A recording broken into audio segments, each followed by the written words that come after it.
Ryan! Palakpakan na kaagad, guys!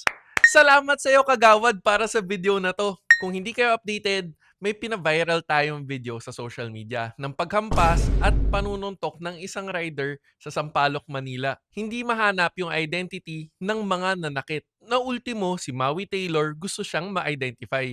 Sa bawat post ko, panay comment ang mga tropahan ng Kagawad 517 na para bang ayaw nila na mag-post tayo online. At isang araw, naglabas rin si Kagawad ng video niya sa YouTube.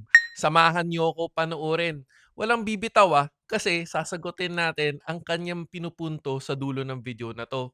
Trigger warning. Sure matitrigger ka. Kaya magandang araw sa lahat. Papakilala muna ako.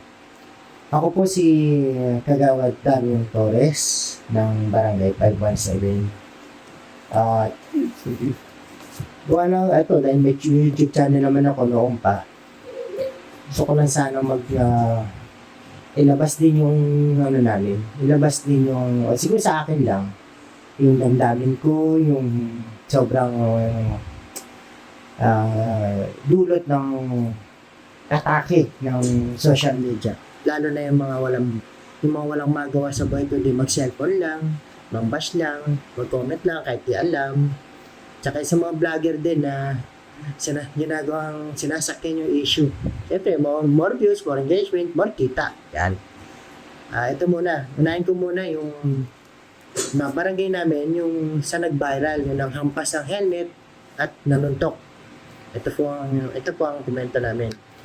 Doon sa vlogger na yan, hindi ko nabangitin, baka lalo kang sikat ka na eh. Ganito. Mali po ang sinasabi niya na hindi cooperative ang barangay. Bakit? Sa totoo po, nagpa-interview pa nga ang chairman namin, ABS, GMA, at sa totoo lang, parang hindi rin maganda na dahil sobrang binash pa siya ng alam mo na, yung mga makikitid ang utak, walang magawa kundi mambash lang. Sa totoo naman sinabi ng chairman namin, pasulpot-sulpot lang dito yon. At pero andito ang kamag-anak niya, dito nakatira sa barangay namin. So anong dahilan para sabihin ng vlogger na yun na hindi cooperative ang barangay at nagpapatulong pa sa na hanapin sino ang taong yun. Sumagot na ng maayos yung chairman namin. Ang ginawa ng social media, binastos, pati yung physical na binabastos. Kesyo kumag-anak daw, kesyo hurga ni Marcoleta, kesyo parang tanin lang. Ang babastos nyo, wala kayong respeto. Nanood na lang kayo, nang bastos pa kayo. Tapos, comment ko rin din sa mga nababasa ko sa comment na tatapang. Bakit pag natapat daw sa kanila, may nagbibideo pa dyan sa Maseda na naantay ko yung nangahampas ang helmet. Ito, uubra sa akin. No? Ganyan. Alam niyo po, ang Barangay 517, kami po, ay hindi namin tinutolerate ang pananakit. Hindi namin tinutolerate. Opo, mali talaga manakit. Tama ka, mali. Mali po talaga ang manakit ng tao. Ito pa po isa. Yung tao po na yon na nanuntok ay sinasabi ng karamihan sa social media, sobrang bash na nga eh. Sa totoo lang, sabi ng iba, demonyo daw, hindi raw mabait, Para sa akin, personal ko pong opinion at base sa pagkakakilala ko sa taong yon, mabuting tao po yun. Kaya ko po nasabi yon kasi mas kilala ko po yung tao na yan kesa sa inyo, kesa sa mga nambabash. Nakita nyo lang po kasi yung video ng pananakit. Pero hindi nyo po nakita at nakilala yung tao sa pagiging mabuti. Kung sa tingin nyo po, kung yun po ay talagang siga-siga, masamang tao, demonyo, maangas, sa tingin nyo po ba, matatagal na siyang hanapin? Siyempre kung maraming galit sa taong yan, may magtuturo, magtatawa, ganito yan. Nakita ko si ganito ito yung pangalan yan. Sa tingin nyo po ba, hindi pa mahihirapan ng otoridad na hanapin siya? Yan. At ito pa, kung hindi nag-viral ang video na yon, sigurado ako, base sa pagkakilala ko sa taong yon, haharapin niya yung kaso eh. tatanggapin niya. Ang sa akin siguro nabigla siya, meron siya hindi nagustuhang salita, kaya humantong sa pananakit na hindi naman talaga tama. Tawag dito, kung hindi nag-viral yan, harapin niya yung kaso eh. Alin sa dalawa, ma-settle nila o matuloy ang kaso at pag natuloy ang kaso, available naman yan siguro. Ano lang naman yan eh. Hindi naman heinous crime yan. Para din sa heinous comment nyo at pambabash nyo. Pati yung barangay, dinamay nyo. Pati na dinamay nyo. Sobra kayo. Tapos, sige, pagpalagay natin na ayos niya na nakapagpiyansa siya o kaya napanagutan niya. Paano naman yung damage ng pagkatao niya at ng pamilya niya at ng barangay dahil sa mga pangit at pambabas ninyo? Habang buhay na namin dalayan at yung tao na yun mismo na nakakalat ng pagmumukha niya sa social media. Paano naman siya? Paano niya makukuha yung katarungan na yun? Diba? Kaya din sa vlogger, sana makasuhan ka. Yan. Sana makasuhan ka. At kung ako man yung nanuntok, ako man yun, halimbawa, hindi ako barangay kagawad. Kung ako man yung nanuntok na yan, hindi na po ako susuko eh. Bakit? Kasi nahusgahan na po ako. Harapin ko na yung kaso, pero yung parang humarap sa, alam mo na, hindi natin sa mga nagpapapugi, kapag viral yung kaso, tinatrabaho. Pero pag hindi viral, kahit mas malala pa sa panununtok, hindi niya naman inaasikaso. Inaasikaso niya lang pag viral. Siyempre, marami nakatutok, ang atensyon ng tao, lahat nandun. So, pag nakuha nyo nga naman, bidang-bida kayo sa social media, bidang-bida kayo sa tao. Yun ang pangit sa atin eh. Kahit halimbawa, may binugbog, pero hindi naman nag-viral. Sa tingin nyo po ba, sana ganun din kayo kapursigido maghanap. Tapos yung tao walang kilala yung sino yung binugbog, walang kilalang vlogger, hindi siya wala siyang influensya talaga. Sana ganyan din kayo ang dedikasyon nyo mahanap yung nambugbog. Sana lang. O dahil viral lang kasi. Sana dumating tayo dun sa punto na hindi kailangan na viral ang kaso para lang pagtuunan nyo ng sobrang attention. Ay nako. Maraming salamat. Magandang araw. Recap, nagpakilala na kagawad ng 517, Darwin Torres, na may YouTube channel noon pa.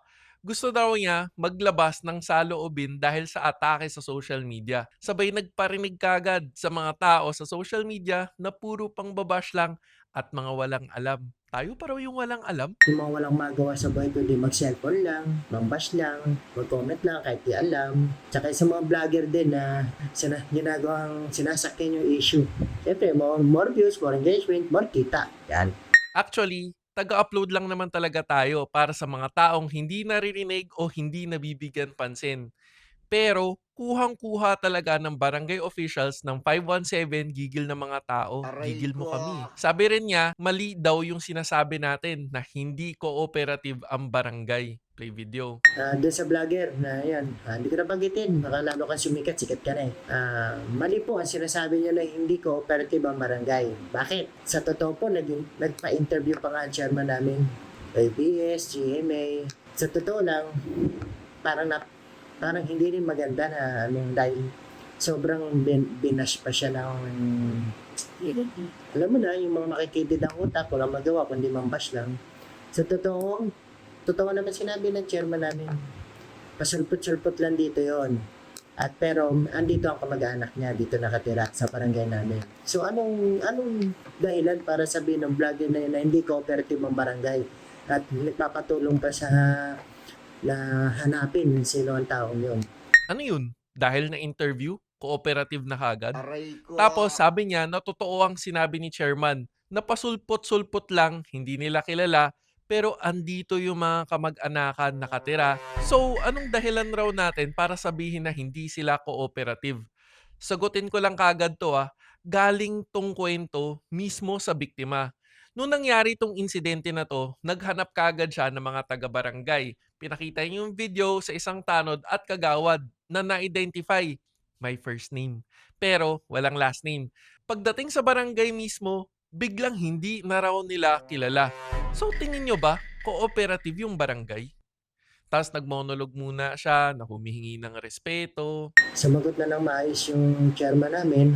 Ang ginawa ng social media, binastos, pati yung physical na binabastos. Kesyo kumag-anak daw, kesyo hanggang ni Marcoleta, kesyo parang tanin lang. Ang babastos nyo, wala kayong respeto. Nanood na lang kayo, nang bastos pa kayo. Sa mga salita niya, paano rerespetuhin? Hindi niyo kilala, pero alam niyo yung kamag-anakan, alam niyo yung behavior niya ng pagtira, pasulpot-sulpot. At ang pinakamalupit, alam niyo rin ang ugali, mabait. Base sa pagkakakilala ko sa tao yon, mabuting tao po yun.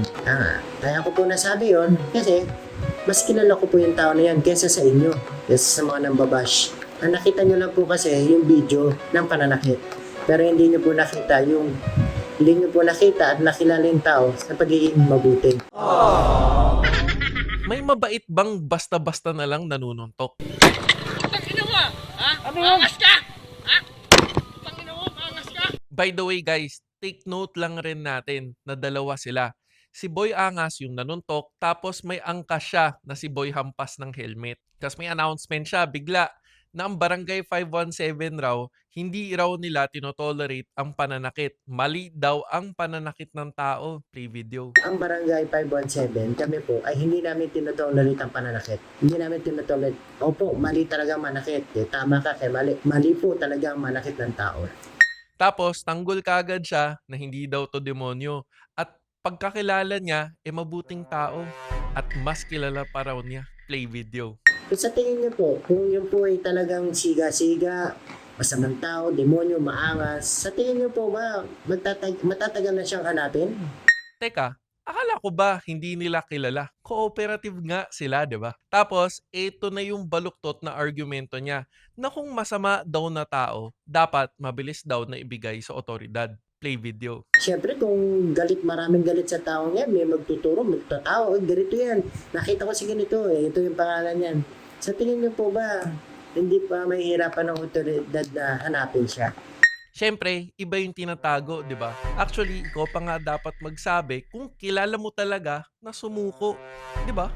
Tapos, sabi niya, baka raw na bigla, meron hindi nagustuhan na salita. Play video. Kung hindi nag-viral ang video na yon, sigurado ako, base sa pagkakilala ko sa taong yon, haharapin niya yung kaso Tatanggapin niya.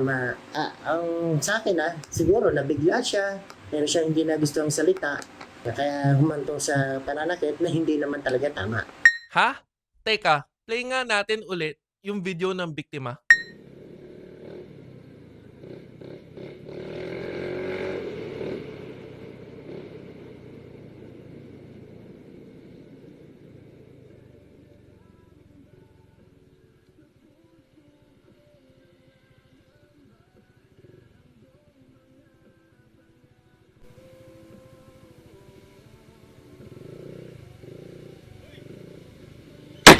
Tangina mo!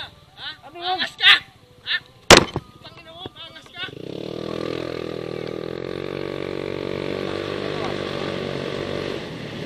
May salita bang nangyari? May cut ba?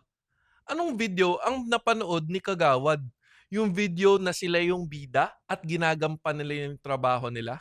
Tapos meron pang drama na damage sa pamilya at barangay. Play video. O sige, pagpalagay natin na ayos niya na nakapagpiyansa siya o kaya napanagutan niya. Paano naman yung damage ng pagkatao niya at ng pamilya niya at ng barangay dahil sa mga pangit at pambabas ninyo? Habang buhay na namin dalayan at yung tao na yun mismo na nakakalat ng pagmumukha niya sa social media. Paano naman siya? Paano niya makukuha yung katarungan na yun? Diba? Kaya din sa vlogger, sana makasuhan ka. Yan. Sana makasuhan ka. Tapos tayo paraw ang gusto niyang makasuhan. Aray Kung ako man yung nanuntok, ako man yun, halimbawa, hindi ako barangay kagawad. Kung ako man yung nanuntok na yan, hindi na po ako susuko Kasi nahusgahan na po ako. Paalala ko lang kaya natin to pinost para ma-identify yung tao sa video. Kasi nga, ginagawa nyo ang inyong trabaho ng tama. Actually, kung meron man pwedeng kasuhan, yung barangay nyo ang pwedeng kasuhan. At sakto tong video mo na pwedeng ipadala as evidence sa DILG.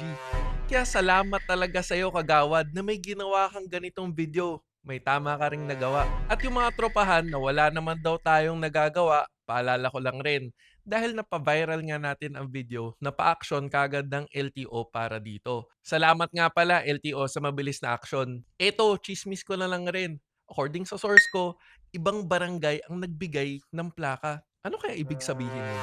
At least tayo, may nagawa. Hindi tulad ng mga nasa serbisyo, pero perwisyo pala para sa taong bayan. Ano sa tingin nyo? Taga saan talaga si Boy Angas at yung angkas niyang si Boy Hampas? Gusto ko marinig ang opinion mo sa comment section. Kung hindi ka pa nakasubscribe, baka naman para parati ka updated sa mga relevant correlated videos. Sana nakatulong. O teka, pag may nakalimutan man ako, comment down below. This is me, Real Ryan, bringing you real talk, real experiences, and real reviews. Don't forget to subscribe, like, and click the notification bell. Thank you for watching. Peace.